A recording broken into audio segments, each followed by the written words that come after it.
भाजपा तो कहती है हमें अलग चाहिए जम्मू।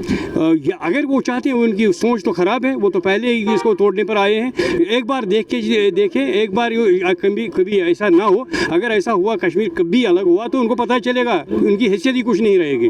पहली बार पिछले 25 साल में हुआ है कि एक लीगल ये उनको एश्योरेंस मिली हुई है बजरिए चीफ मिनिस्टर के ज़रिए से। इतनी एश्योरेंस मिलना ये मामूली बात नहीं है। अगर वो टालना चाहते तो टाल देते, लेकिन उन्होंने legal assurance on the floor of the house ये कहा कि उनको हम फेज वाइज में परमानेंट करने जा रहे हैं। हमें सिर्फ एक चीज़ का शक है कि उसको वही SMAVD का वो वैष्णो देवी का वो मेडिकल कॉलेज का हाल ना हो जाए, कल मुसलमान बच्चे उसमें आ जाएं तो फिर ये सतीश जी वगैरह उसको बंद करने पर आ जाए, उसका हमें डर है, बाकी कोई खौफ नहीं है। जो महिलाओं के लिए बसेस के लिए कहा गया, जो पहले भी महिलाओं के लिए फ्री थी, उसमें भी काफ़ी नुकसान हो और अब 200 बसेस और आएंगी। किसका नुकसान हो रहा है? यही जो रिपोर्ट्स में सामने आई थी कि जो फ्री बसेस की गई उसमें सरकार का काफ़ी नुकसान है। वो नहीं सोचा जाता है। एक वेलफेयर स्टेट में सरकार का नहीं देखा जाता है, देखा जाता है लोगों को कितना फ़ायदा है। इसको हर किसी से जो भी सेक्शन है सोसाइटी का उसने उसको बड़ा अप्रिशिएट किया है, और जो हमारी बच्चियां हैं, हमारी बहनें हैं, वो उसको अप्रिशिएट करने जा रही हैं। और इसके अलावा अब इसको और एक्सटेंड किया गया है, जो हमारे नौजवान लोग हैं,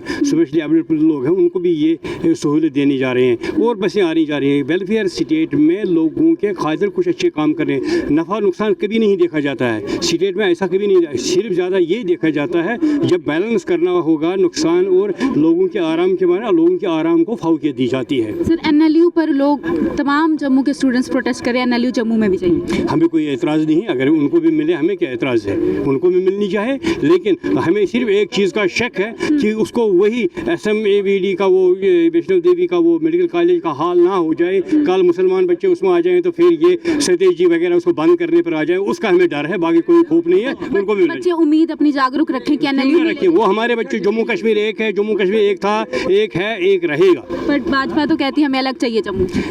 अगर वो चाहते हैं, उनकी सोच तो ख़राब है, वो तो पहले ही इसको तोड़ने पर आए हैं। एक बार देखें, एक बार कभी ऐसा ना हो। अगर ऐसा हुआ, कश्मीर कभी अलग हुआ तो उनको पता चलेगा, उनकी हैसियत ही कुछ नहीं रहेगी।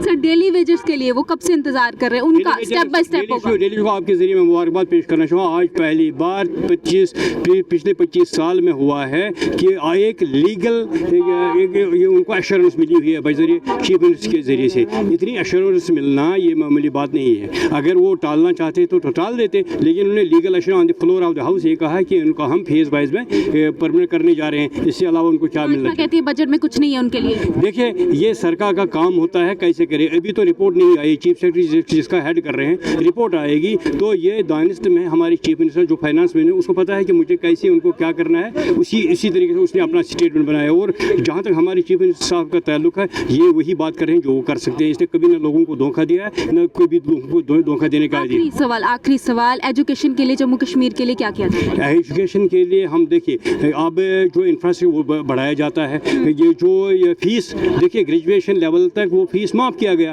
अभी तक कभी नहीं था। जो बिलो पॉवर्टी लेवल है, AYS है, EWS है, उनको आप ग्रेजुएशन लेवल का कोई एडमिशन फीस नहीं। इससे बड़ा कारनामा क्या हुई है इस रियासत, इस सरकार का कारनामा है। सकीना मैम की एक वीडियो वायरल हुई थी जिसपे वो कह रहे थे कि जब उनसे पूछा गया कि आप एजुकेशन मिनिस्टर, आपसे सवाल पूछना है, उन्होंने कहा आप डिप्टी CM से पूछो। वो उसने क्या कहा, क्यों कहा, क्या हालात उस वक्त थे, वो उसी से सवाल करिए आप। बहुत बहुत शुक्रिया सर।